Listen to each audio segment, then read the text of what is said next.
Baik, Assalamualaikum, salam sejahtera, salam GBN ya, salam Malaysia dan salam kuasa ketiga.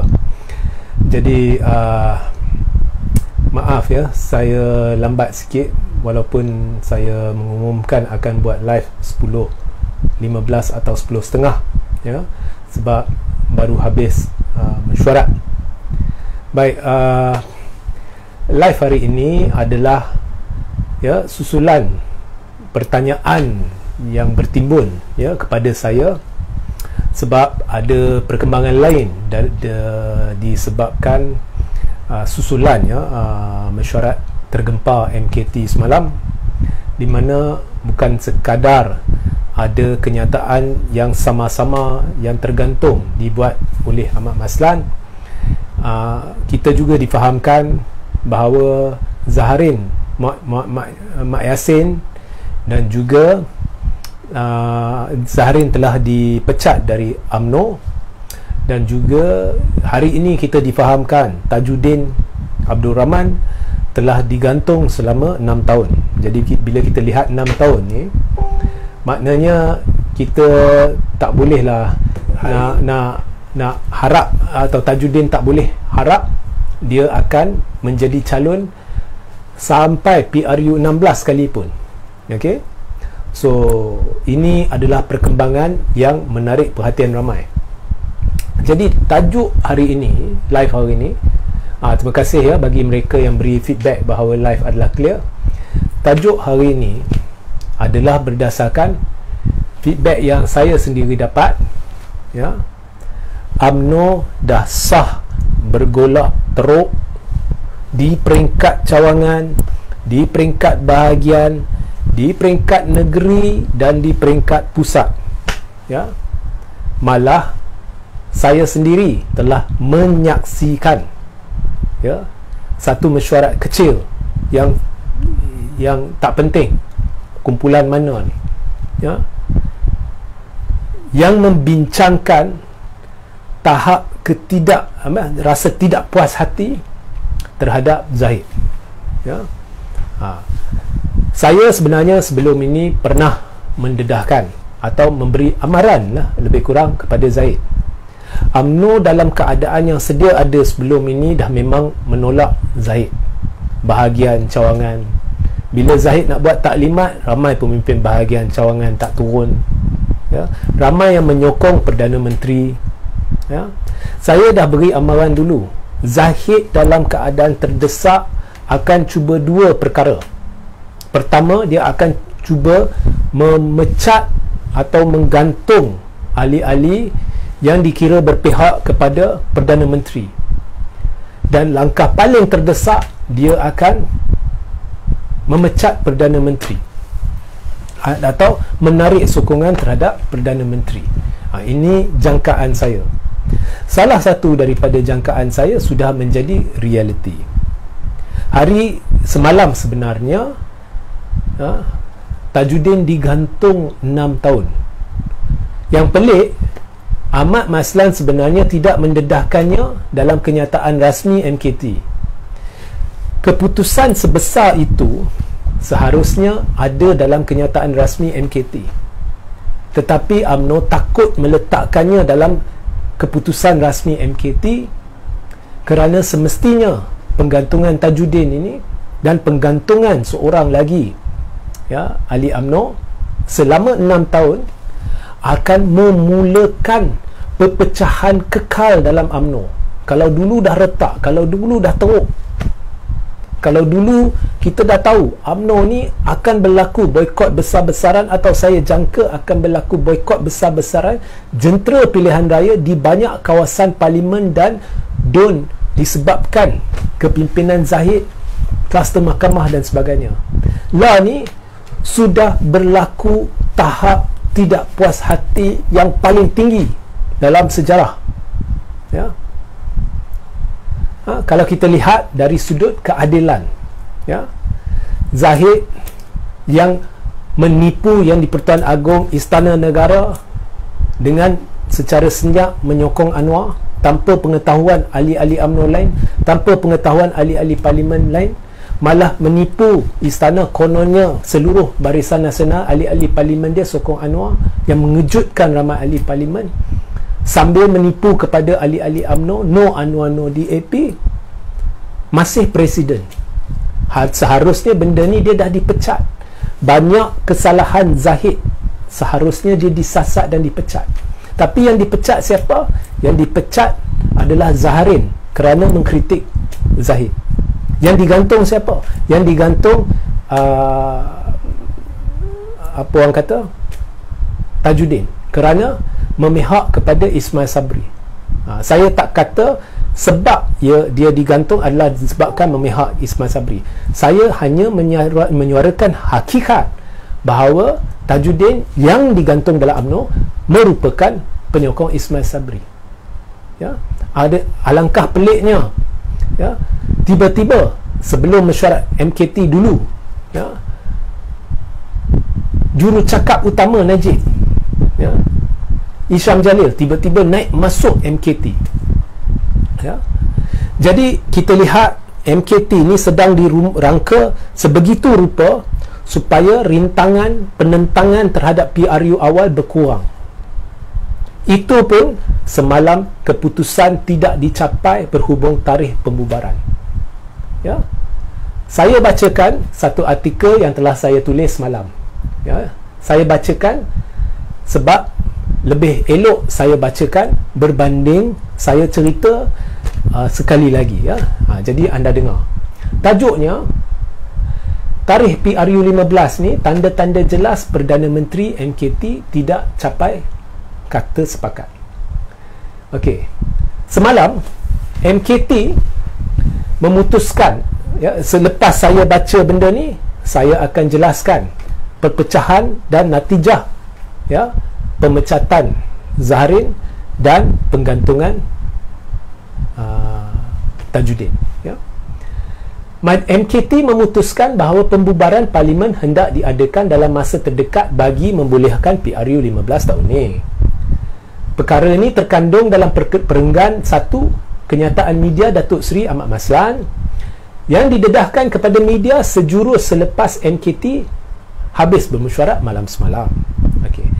Tetapi perenggan yang sama ni, ayat kedua dia berbunyi, berdasarkan keputusan ni, Perdana Menteri akan mempersembahkan cadangan tarikh pembubaran kepada Yang di-Pertuan Agong selaras dengan perkara 40/1 Perlembagaan Persekutuan.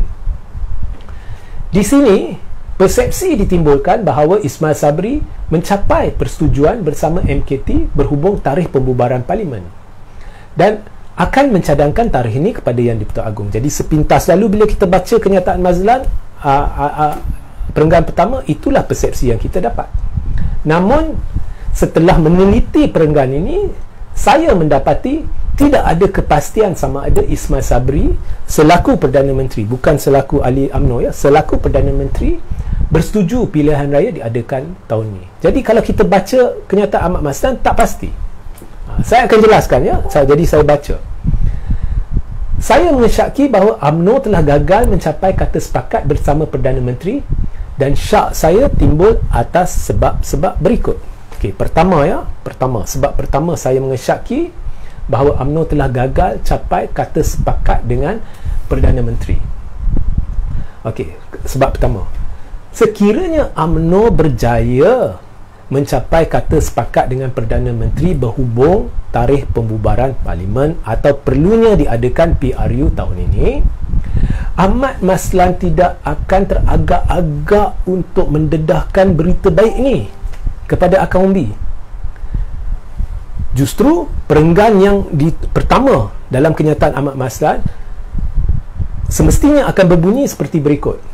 MKT UMNO telah mencapai kata sepakat bersama Perdana Menteri berhubung tarikh pembubaran parlimen dan keperluan PRU 15 tahun ini, dan Perdana Menteri telah bersetuju untuk mempersembahkan cadangan MKT ini kepada Yang di-Pertuan Agong. Bukankah itu yang akan dinyatakan oleh Ahmad Maslan? Tetapi adakah Ahmad Maslan bercakap demikian? Tidak. Okey. Sebab kedua saya mengesyaki, nak masuk sebab kedua ni, saya mengesyaki tidak ada kata sepakat antara PM dengan MKT Ahmad Maslan gagal memberikan tarikh atau bayangan tempoh di mana Perdana Menteri dijangka menghadap Agong. Sebaliknya, beliau hanya menjelaskan Perdana Menteri akan mempersembahkan cadangan tarikh pembubaran kepada Agong selaras dengan perkara 40/1 Perlembagaan Persekutuan. Cuba fikir, ya, kenyataan ini sebenarnya tidak ada membawa apa-apa makna, ya, selain menjelaskan tanggungjawab Perdana Menteri berdasarkan peruntukan perlembagaan. Cuba fikir, ya, adakah logik jika MKT bermesyuarat 3 jam semata-mata untuk menjelaskan sesuatu yang sudah termaktub dalam Perlembagaan Persekutuan, yang anda boleh rujuk sendiri, tak perlu mesyuarat 3 jam lepas tu buat sidang media khas nak beritahu kita perkara yang kita dah tahu? Cuba fikir. Sekiranya Ahmad Maslan memberikan tarikh atau bayangan tempoh di mana Perdana Menteri dijangka menghadap Agong, barulah rakyat yakin bahawa persetujuan dicapai antara PM dengan MKT. Ya. Okey. Hakikatnya, cuba fikir, ya. Sekarang ni dah masuk bulan Oktober. Ya. Disember 31 Disember hujung tahun dah, 3 bulan. Anda bermesyuarat 3 jam. 3 bulan lagi nak masuk tahun baru. Logik tak? Tak boleh capai kata sepakat bila nak bubar parlimen, tarikh nak bubar parlimen. Ya.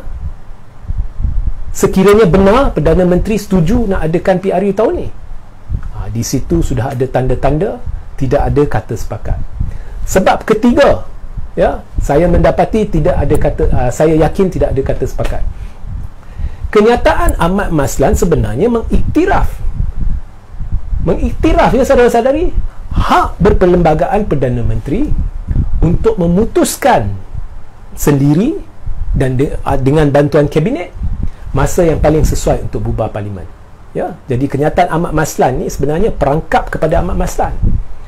Ini terbukti apabila Ahmad Maslan gagal memberi bayangan ataupun bila tarikh atau tempoh di mana yang Perdana Menteri akan menghadap Yang di-Pertuan Agong. Jadi di situ dah Ahmad Maslan sebenarnya mengiktiraf ini adalah prerogatif Perdana Menteri. Dan yang kedua, pengakuan Ahmad Maslan dalam kenyataan dia bahawa Perdana Menteri tertakluk kepada peruntukan perkara 40/1 Perlembagaan Persekutuan. Jadi jika kita selak, ya, perkara 40/1 Perlembagaan Persekutuan, ianya sebenarnya menjelaskan bahawa Perdana Menteri mewakili Kabinet Persekutuan apabila mengusulkan pembubaran parlimen kepada Yang di-Pertuan Agong. Maknanya, jika kita rujuk perkara 40/1, kita akan dapat tahu sebenarnya apabila Perdana Menteri pergi berjumpa dengan Agong dan andai kata dia ingin usulkan pembubaran parlimen, Perdana Menteri mewakili Kabinet Persekutuan. Jadi ini pun secara langsung telah diakui oleh Ahmad Maslan menerusi kenyataan dia. Tidak ada sebarang rujukan kepada parti politik di dalam perkara 40/1 yang dipetik oleh Ahmad Maslan sendiri dalam kenyataan dia. Bermakna Ahmad Maslan setuju bahawa UMNO tidak berhak memaksa Perdana Menteri berbuat apa-apa, dan keputusan MKT hanya sekadar cadangan kepada Kabinet Persekutuan dan Perdana Menteri, dan ini sejajar dengan apa yang saya telah jelaskan kepada anda selama ini. Jadi ianya turut bermakna Ahmad Maslan mengiktiraf kuasa Perdana Menteri dan Kabinet Persekutuan menentukan sama ada cadangan UMNO diterima atau tidak. Ya.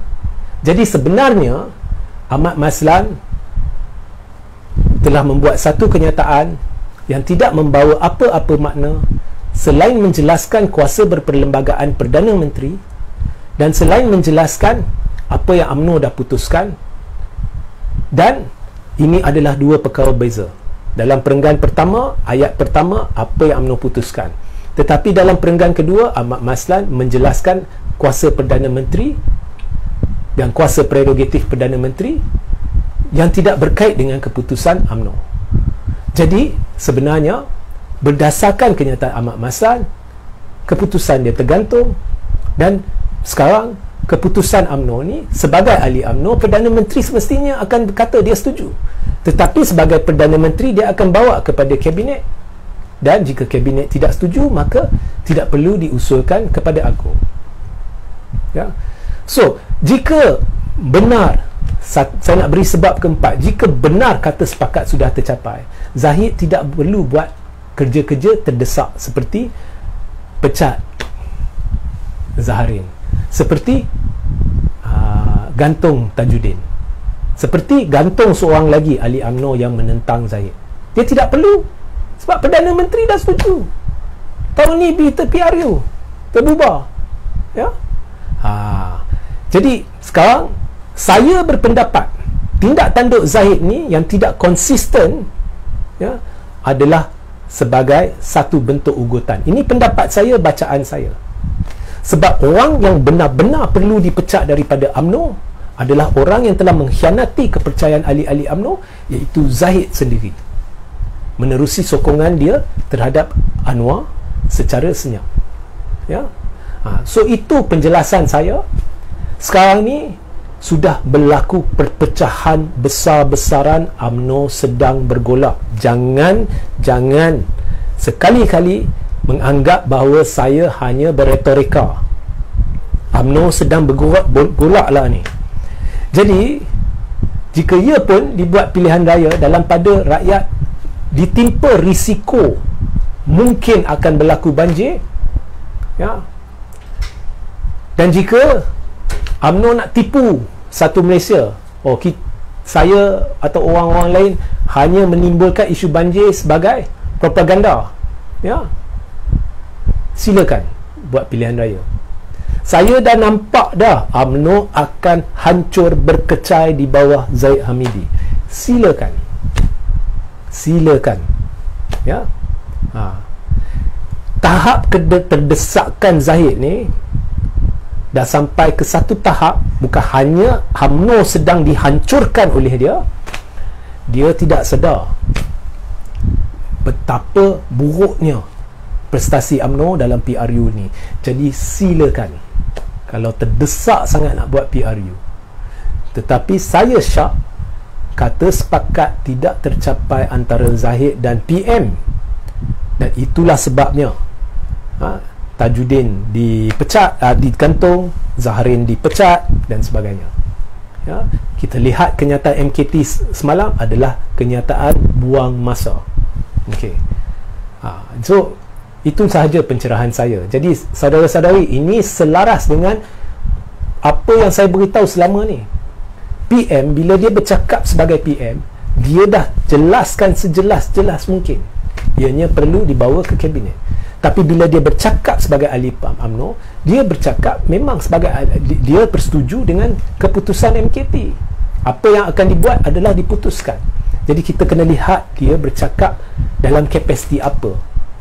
Bila reporter tanya, reporter atau media sedang mengelirukan rakyat dengan sentiasa bertanya dia soalan sama, tanpa mengasingkan peranan dia sebagai Perdana Menteri dan sebagai ahli UMNO.